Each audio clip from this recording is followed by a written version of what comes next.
Hi, I'm Deanna DeLong. Today I'm going to show you how to change the filter on your Multipure drinking water system. Also explain a little bit about the maintenance parts, when they should be changed, how often, and also how to know when to change your filter.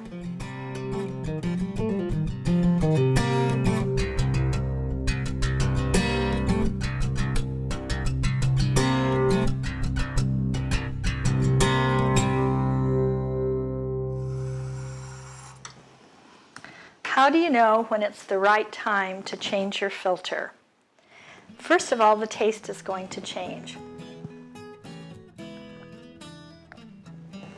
Your Multipure should taste smooth and clean and refreshing.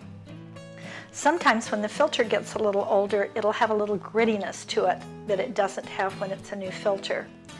The second way that you know you need to change it is to use OTO drops. These are available from Multipure. They're simply swimming pool tester, and they only test for chlorine. You're going to put about 5 drops in your water. So if your Multipure water turns yellow at all, you know that it's time to change your filter, and it will instantly turn as yellow as the cap is. Now, if your water utility is using chloramine to disinfect your water, this test may not work. Chloramine is a mix of ammonia and chlorine, and this tester only works for the chlorine. So find out from your water utility actually what they're doing. The third way that you know it needs to be changed is that the flow rate will decrease. When your Multipure is new, you have a pretty good flow rate. You have about 3/4 of a gallon a minute. As it starts to plug up, that flow rate is going to decrease, and you'll have a much slower flow rate. The last way you know it needs to be changed is at the end of a year. Your Multipure is going to perform the very, very best if you change it once every year. The other thing is that it will also validate your lifetime warranty. Your warranty will last the rest of your life as long as you change that filter once a year. Let me review. 4 ways you know it's time to change your filter. The first is taste or odor. It always needs to taste good. The second is if you do a test with the OTO drops and you get a positive test for chlorine. Third is that if the flow rate slows down. And lastly, always at the end of a year.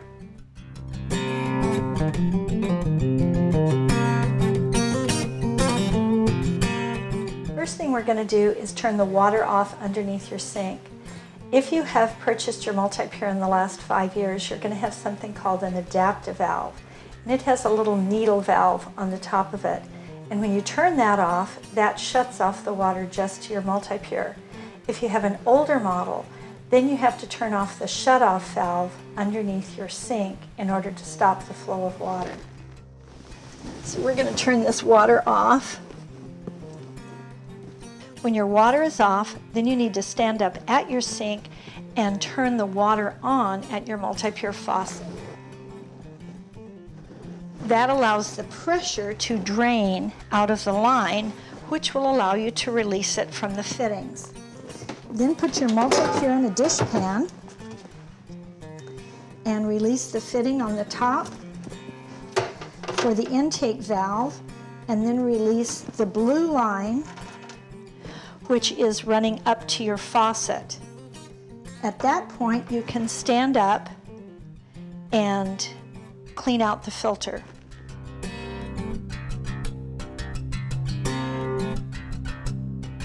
Now you're going to take your filter apart. Holding a finger on the end of the hammer, a thumb on the top, and another finger on the bottom, it gives you some mobility to hold the band in place while you unscrew the knob. If you do it in a dishpan, then your water's going to fall into the dishpan. Whoa, pretty nasty. Unscrew your dirty filter.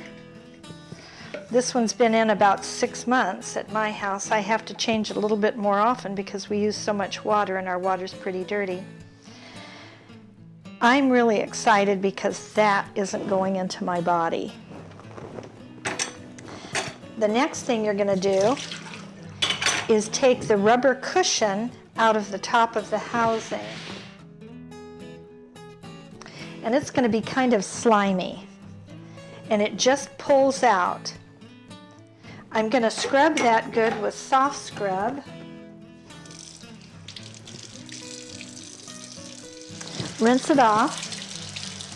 And then I'm going to take a Q-tip and with a little soft scrub, I'm going to get down into the nipple of the housing and clean that out. Lots of times there's quite a lot of black right into the center, and then around both of the fittings, and then rinse it. I just cleaned out the top of the housing, and now I'm reinserting the rubber cushion. I'm going to do the same thing with the bottom, taking off the O-ring, which is a little bit slimy also, cleaning it with a little soft scrub, rinsing it, and then using soft scrub to clean out the inside of the housing. Soft scrub's good just because it has a bleach in it, so it's a disinfectant. It also has a little abrasiveness, which makes it clean better.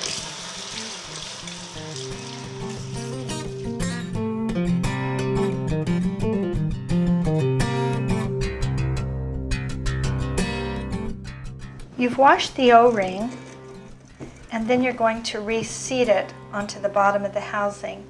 Make sure that that O-ring stays resilient. Anytime it gets brittle or a little stretchy, it's time to replace it.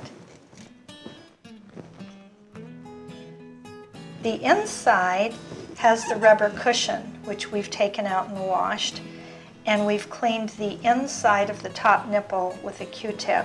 So place the rubber cushion firmly back into the top of the housing. Take the filter and thread it on the nipple and turn it just until it's firm but not forced.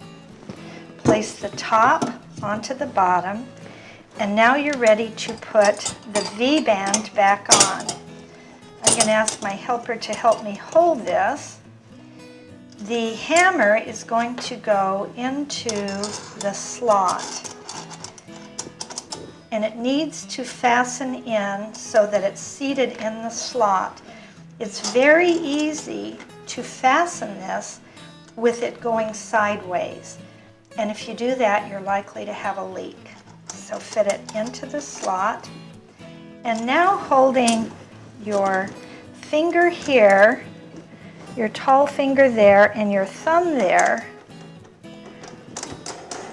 you're going to tighten the knob. And then you want to tighten it until it's as tight as you can get it. Frequently it will squeak. And after it squeaks, you usually give it another 2 turns. The V-band won't meet completely, but it's going to be really, really, really tight. Starting to give a little squeak, but I can still turn it.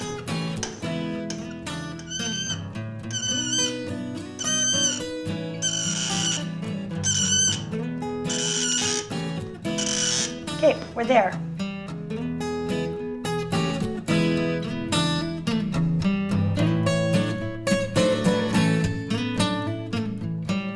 There are just 3 maintenance parts which need to be replaced periodically.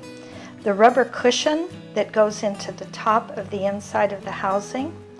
It needs to remain resilient, and anytime it gets stiff or brittle, it's time to replace it. The O-ring should fit firmly around the top of the bottom of the housing. And again, anytime it gets a little stretchy or brittle, it's time to replace it. Third are the little teeny faucet O-rings. And in order to access those, you're going to actually pull the faucet right out of the fitting that it fits into. And of course, you've cleaned the inside of that very well with a Q-tip. You've rotated it all around and cleaned the plate on the inside. To replace these fittings, just cut them off with a knife, and when you put the new one on, you'll put the first one on, and then you'll roll the second one over the first one to go up to the second notch.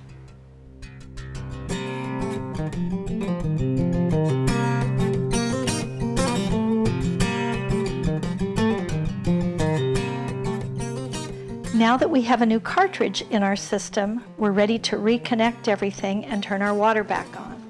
First thing you have to do is insert your tubing into the housing.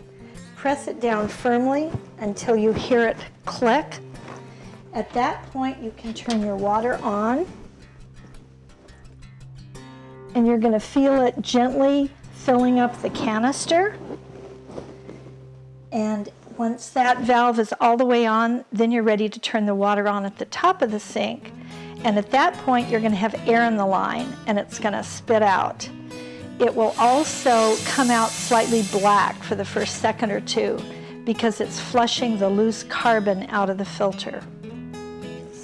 So now we're going to let it run for 20 minutes. So I'm going to set the timer for 20 minutes.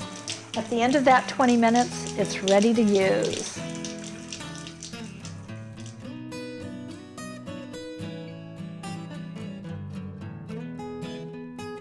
I hope that you're feeling a little bit more confident about how easy it is to change your filter. For any additional information, feel free to visit my website. Here's to happy drinking.